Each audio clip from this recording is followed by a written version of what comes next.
Well, I mean, across the country in the last, 8 years, we've seen the loss of more than 5 million manufacturing jobs alone, and the closure of 40,000 manufacturing facilities.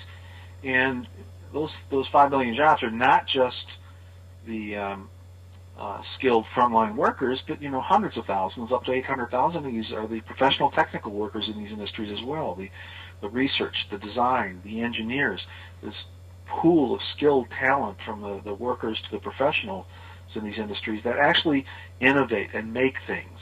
And our own studies show that up to 60% of these jobs that have been lost have been due directly to trade.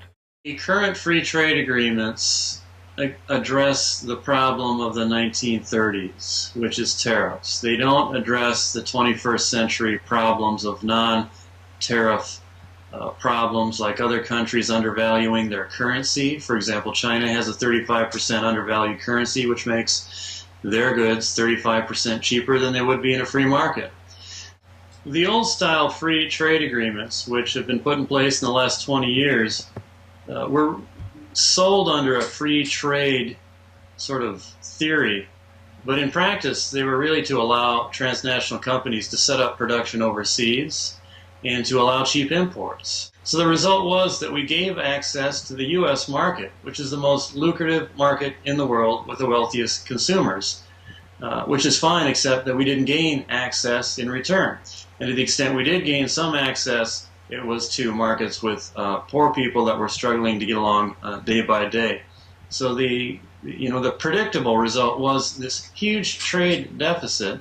You could see it, and you could see it play out through a series of trade agreements. And the most notable was first NAFTA, which ignored the idea that there should be labor rights and environmental standards around this, and we lost a lot of jobs.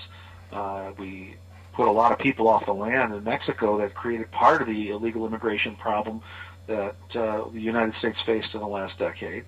And then on top of that, we then, agreed to the PNR agreements with China that let them into the WTO, that gave them favored nation status, and our trade deficits took off. And what did we find? Well, now we find we had tax laws that encouraged businesses to go offshore. The idea being that they would go there and meet the needs of that market in another country, but in fact, what we saw was we became our own worst enemy of corporations that used to do businesses here, establishing identities in joint ventures in China and making products and then shipping them back into the United States, because they weren't selling into the Chinese market, they were selling them to this market.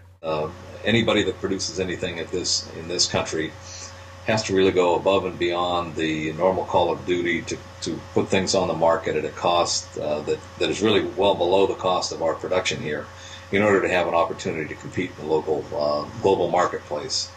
This is a scenario that does not work well for American farmers, it does not work well for American manufacturers, and certainly does not work well for laborers.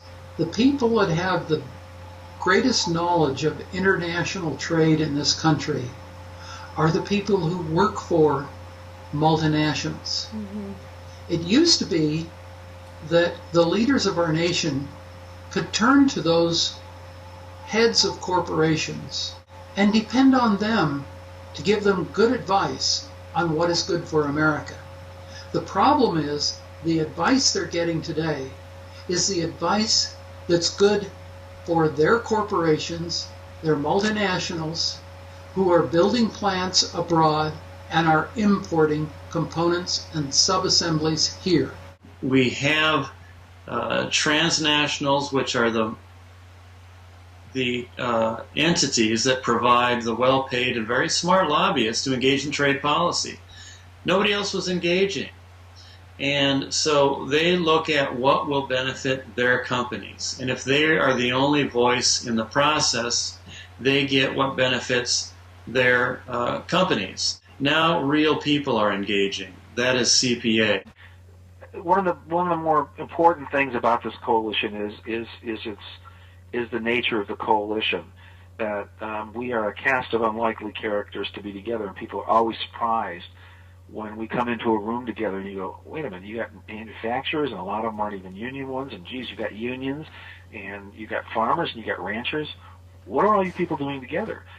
Well, the irony is our trade policies have affected all of us in a similar fashion, and we're all deeply concerned about the direction of the country as a result. So our coming together as a group gives a very different flavor to this coalition than most. We try to approach it in a variety of ways. First of all, we have a number of our members who are members of the trade advisory committees, and we try to express our points of view there. And we found a more effective way of managing this process is by expressing a grassroots resistance. And we have organized town meetings. We have gone to direct lobbying and education initiatives on Capitol Hill and with local senators and congressmen when they come home to their districts. And we have found those to be impressive, especially when into the room walks a farmer, besides a member of organized labor, beside a member of, a prominent manufacturer in the neighborhood or a group of manufacturers in the region. This makes a very profound statement, just the combination of these three major sectors of our economy. If we walk in there together, say, listen, there's a lot of things that we don't agree on, but on this, we agree. To only work in Washington, D.C. and be one among many trying to influence Congress, walking around the halls of Congress, and competing with the multinational lobbyists, the best we can do is break even.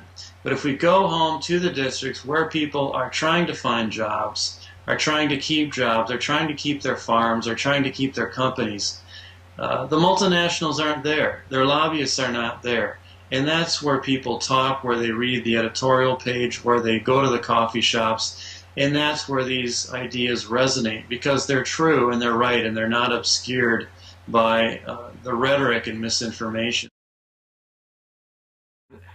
It's interesting how people use the term. I mean, on the one hand, you can talk about, and it's fine to talk about protecting your family and your home and your neighborhood or the environment, or you want police and fire protection.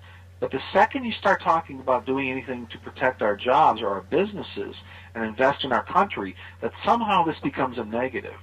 When I hear that term, as it's used by multinationals today, what they are doing is protecting the protectionism of other countries and not their own country.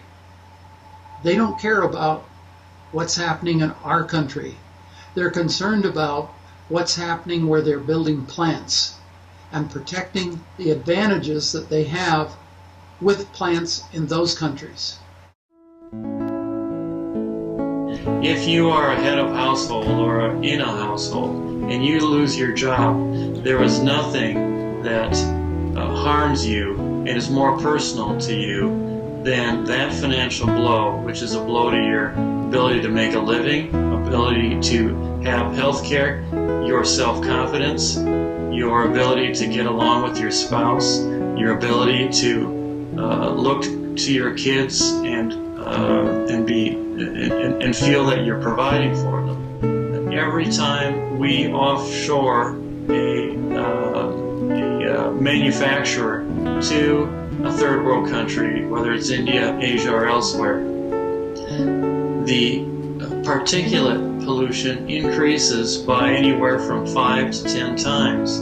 The human rights issues are fundamentally affected by where we buy goods and ship our manufacturing. We replace well-paid, well-treated manufacturing workers here with poorly paid, poorly treated workers in other countries. So whether it's labor issues, environmental issues, human rights issues, economic issues, they're fixing the trade problem produces tremendous measurable improvement in all of those areas. And so CPA members, me, our leadership, our people in the field, all are working for these very fundamental benefits that and goals that we're trying to achieve.